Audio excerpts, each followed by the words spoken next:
This is video 3, which is food fraud overview. And this is separate content presented by me, Dr. John Spank from Michigan State University's Food Fraud Initiative. And this is our research group insight and comments. And this has been included in the overall food fraud tabletop exercise. This is a brief overview. First off, for Michigan State, we're a university. We teach, that's what we do. And we have several types of curriculum that could support your other activities. MOOCs, Massive Open Online Course. This is free content. Usually it's 2 2-hour webinars over the course of a month. And we have a food fraud series. See our website for a range of courses that are offered. And there's a link there, foodfraud.msu. We also teach graduate courses. These are all online. These are real Michigan State graduate courses. They just happen to be online. We have people that travel the world or live in other places. You don't actually have to come to MSU unless you really want to.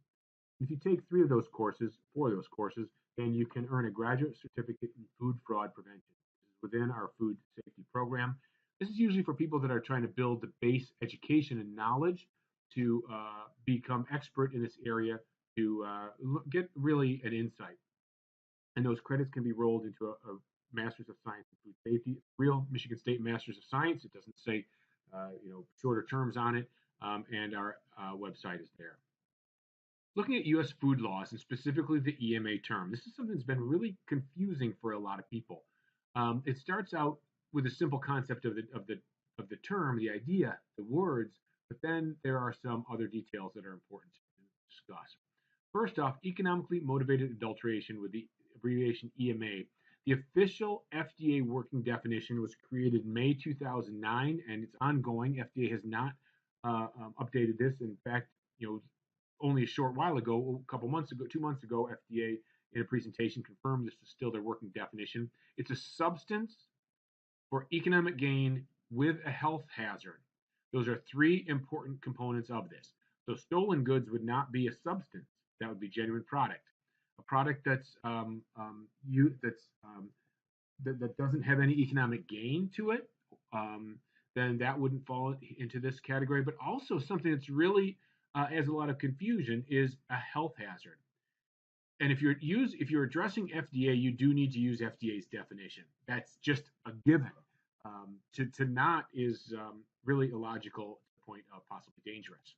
The second, if you consider this term, one of the challenges is that a health hazard has to be required. So technically, the horse meat incident in the UK, where a high percentage of the entire market of beef was mislabeled illegally and it contained horse meat, that would not technically be EMA. That would not meet FDA's working definition of EMA because it did not have a health hazard. Now, it could lead to a health hazard, but it didn't. So specifically not EMA, which leads to the next concept of food adulteration. So per the Food, Drug, and Cosmetics Act of 1938, there's a section on adulterated foods, and they cover any potential for harm. And that's an important point here. It's more than just a substance and more than just a current health hazard, it's that it possibly could lead to health hazard. One thing that's important to note here as we're looking at really trying to get details of a food fraud prevention program is just that an adulterated food, so a food that is considered illegal, food adulteration or adulterated food under that clause in that section, does not require an adulterant. It does not require a substance in there. So stolen goods, well, actually, food that's transported in a truck that's dirty could be considered adulterated foods. So this gets to be an additional layer of confusion when using that word adulteration and adulterated.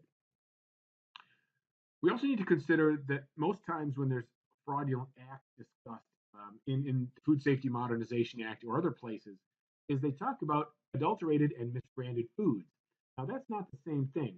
There's an adulterated foods section in the law and the regulations, and there's also a misbranded foods section in the laws and regulations. They're not the same section. So something that's adulterated foods does not necessarily mean it's misbranded foods and vice versa.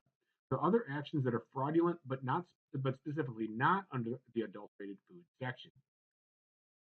So kind of question here for following the logic of the terminology is if there's EMA, and if you do say beyond the working definition, if you said that, well, we're going to use the definition of adulterated foods, if there's economically motivated adulteration, and that's based again on a violation of the adulterated food section, then you'd have to say there should also be an accompanying term, economically motivated misbranding. So here again are just some of the complexity of using this term. Also further is in the uh, preventive controls for human foods qualified individual training. There's several uses of the terms, and they use economically motivated adulteration, but not the abbreviation EMA.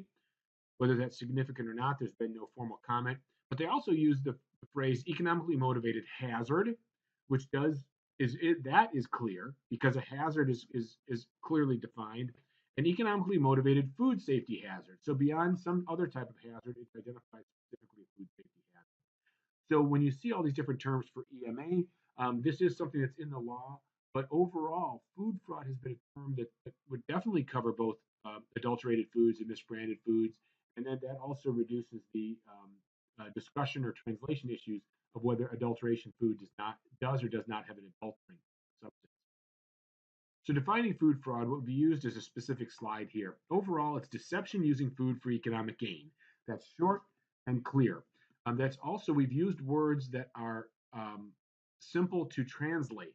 And that's been important when we look at things like codex that frequently are translated to 10 different languages just for the working group. But the translation of terms is very important. It includes a subcategory of the FDA defined economically motivated adulteration.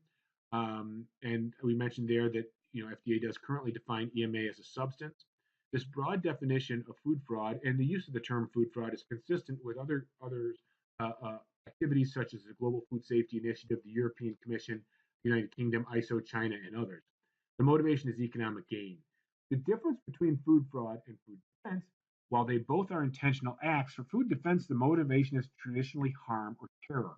It's hurting someone else. Where for food fraud, it's economic gain. And the key here is that for food defense, people want to be caught. They want, if they're conducting that act, they want to have some harm. They want this product to be known. With food fraud, the perpetrators actively seek to avoid detection. With the effect, there's always an economic threat for food fraud, and there's something that we're seeing more and more that consumers and governments expect the food agency to control this. So the food agencies are being held accountable, and there's that expectation that they are. Whether it's explicitly identified in a law or regulation, there is an expectation. And the reason why food fraud hasn't been such a focus in the past is that there's not always a public health threat. There's not an imminent threat where people are going to get harmed without an action, but there's always a vulnerability. And that's a real key. And now that we've got more information, more technology, we're identifying these root causes as food fraud. In the past, they ended up just being really complex incidents that were hard to track down again because the fraudsters were effective at being clandestine. But the threats kept popping up. We've got a number of examples here if you need them. Feel free to use this slide anytime, anywhere. Take a screenshot or copy it. For food fraud, there's different types of risk. There's direct food risk. So this occurs when there's an immediate or imminent risk to the consumer, such as the inclusion of an acutely toxic or lethal contaminant. So people are getting sick right now, possibly dying right now. This is a big focus for the public health agencies. Second is indirect food fraud risk, which occurs when the consumer is put at risk through a long-term exposure, such as a buildup in the body of a chronically toxic contaminant through the ingestion of low doses. Indirect risk also includes the omission of beneficial ingredients such as preservatives or vitamins. So these are things that build up over time. They're really more chronic. This is still a food safety public health incident and concern, but less so than those acute activities. Food fraud, when it shifts from being that direct, immediate risk to these broader risks, sometimes it lowers on priority naturally because if people are dying from a different type of acutely toxic incident, that needs to take the priority. And finally, there's technical food fraud risk, which is non-material in nature. And for example, food documentation fraud occurs when product content of country origin information is deliberately misrepresented. This could be more misbranding than adulteration if we're using Food, Drug, and Cosmetic Act terms. So looking at the different types of food fraud, this is a slide from the GFSI food fraud think tank that was in operation from 2012 to 2014, giving insight to GFSI. We were one of 4 groups originally working on that team, 4 individuals on that team. And we're looking broadly at food fraud. And you'll see the orange section up there. That's where the economically motivated adulteration, the typical FDA substance focus, is. But then, really, for food fraud, there's a wide range of activities that cover all that adulterated foods and misbranding. And it gets to be a lot more challenging when it considers counterfeits, unimproved enhancements, mislabeling, gray market theft, and diversion. So a stolen good, that's been outside someone's control. So that would technically be an adulterated food and unfit for commerce. That includes tampering, such as code tampering or refilling, unauthorized refilling, and then overruns, which is out of control product at, say, a contract manufacturer. This broad definition of food fraud is consistent with the focus and activities of many other groups, such as in the UK, EU, GFSI, China, ISO, and others. Then finally, to look at the food risk matrix. So what we're trying to do is prevent by understanding the motivation. And at the real core, we see EMA is somewhere on this chart here. But when we're looking at all the types of food risks, we really saw food safety and food defense. Those are commonly understood, intentional and unintentional. But we found that really food fraud and food quality, well, food fraud was not the same when it comes to motivation, and food quality is in here because usually these are all managed under a quality management system or under a food quality type group. And overall, you'd think that an agency or government itself is looking at food quality. What we've got here on one column is an unintentional, you don't create these acts. The other column is intentional. The bad guys, the perpetrators, know what they're doing. For food defense, the intent is harm. It's hurting someone else, public health, economic, or terror. A disgruntled employee that puts a poison or contaminant in a product is not trying for economic gain for themselves. They're trying to harm their company, try to economically harm their company. For food fraud, the motivation is economic gain, and that's gain for themselves. So the FDA defined subcategory EMA would be under food fraud. Two other topics that are important to bring up at this point are food terrorism. So there's the concept of terrorism. And one challenge here is that many law enforcement agencies define a terrorist act by the perpetrator being someone who's identified as a terrorist or conducted by what's an identified terrorist organization.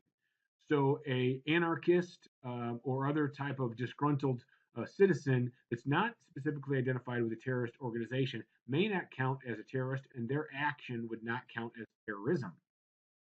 FDA is looking broader, and they're looking at wide-scale harm. So it wouldn't matter the specific designation of that person. If there's this attempt at wide-scale harm, that's the focus of FDA food defense under the intentional adulteration rule. A key there is that for a company or government is that there's more activities that are intentional with harm than just the wide-scale harm for terrorism. That could be disgruntled employees, that could be malicious tampering. You remember the Tylenol poisoning incidents in the mid-1980s in the Chicago area? That would be not for wide-scale harm. That would fall outside this traditional definition, most likely. Types of counterfeiting or types of consumer product fraud. So this is from an article that we published in 2013 that covered a broader topic, looking at types of counterfeiters, but it does apply to the fraudsters and fraud. First is adulterant substance itself. Tamper is to take a genuine product and adjust it somehow, whether it's unauthorized refill, relabeling, uplabeling. Overruns. These are done by a contract manufacturer or somebody that has the legitimate right to produce the product, but then does different things like licensee fraud, remanufacturing or reconditioning. Unauthorized refill or a clone is a product that's made on that fill line that you just don't have control of, but it's exactly alike. Another is theft. This could be employee theft. This could be shoplifting in a store. It could be cargo theft of entire shipping containers. It also could be theft of things like packaging. Think about a roll of packaging for a film product. There could be thousands of packages in that one single roll. Diversions. This could be through money laundering, smuggling, parallel trade, or origin laundering. Simulations are a type of counterfeiting where the consumer is deceived, and counterfeiting itself, intellectual property rights violations. And the concept of clones and replicas would apply here as well. And just to give an overview of some global activities, so on the bottom left, you'll see regulations. So regulations are the goal. And things like the FDA food laws, the U.S. food laws, are trying to protect the product themselves. And so what we've seen is that over time, different industry groups have created standards and certifications. GFSI is one of those. So GFSI, through the Consumer Goods Forum, creates a GFSI guidance document. They create the idea but not the standard.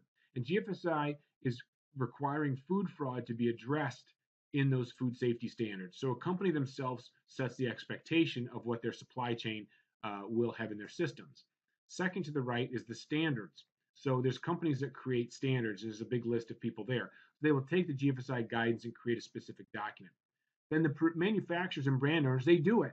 They implement this food safety management system and then align their activities with the standard. This is usually defined by, say, a board of directors or the CEO of a company of how they want their own operation to operate, in addition to what they might have to do to meet requirements of a customer. And finally, there's certification parties that come in and audit, and they confirm that the process is in place.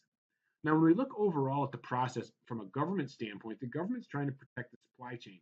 So along the way, if the government requires a process, they don't need to define a very specific process, but if they define and require a process in place, then that supports the regulations and the cycle continues and the cycle gets stronger and stronger.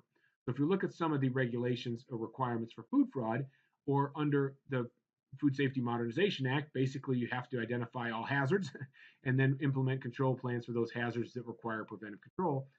Just requiring that broadly, and as there's phrases in FSMA and the law, the regulation, and then the guidance, the rules or the guidance documents that require addressing all types of hazards, including those that are for economic gain. That just requires a system, and the process increases. With that, move on to the next presentation on U.S. law. Thank you.